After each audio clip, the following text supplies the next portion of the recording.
నీ బ్రతుకుల్లో నీకేదైనా కష్టం కలిగి నీ బాధ నువ్వు మూలుగుతూ దేవుని దగ్గర చెప్తే నీ మూలుగు వినటానికే నీ వైపే దేవుడు చూస్తున్నాడు. నీ మూలుగు వినటానికే నీ వైపే చూస్తున్నాడు. నా కుమార్తె ఏదో ఏడుస్తుంది, నా బిడ్డకే కష్టం వచ్చిందో, నా బిడ్డకే ఆపద వచ్చిందో, చూడు పిచ్చిదేడ్చినట్లుగా గుండెలు బాదుకుంటా ఏడుస్తుంది, నా బిడ్డకి ఏ బాధ కలిగిందో.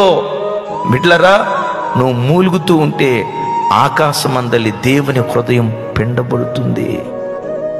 ఎందుకు తెలుసా? నేను ఎప్పుడు చెప్తా, నేను నమ్మిన నా దేవుడు, నీవు నమ్మిన నీ దేవుడు, నువ్వు ఏడిస్తే ఏడ్చేవాడు, నువ్వు నవ్వితే నవ్వేవాడు, నువ్వు సంతోషంగా ఉంటే సంతోషంగా ఉండేవాడు, నువ్వు దుఃఖపడుతూ ఉంటే నీ యావత్ బాధలో నీతో కూడా ఆయన బాధ నుండేటువంటి దేవుడు ఆయన.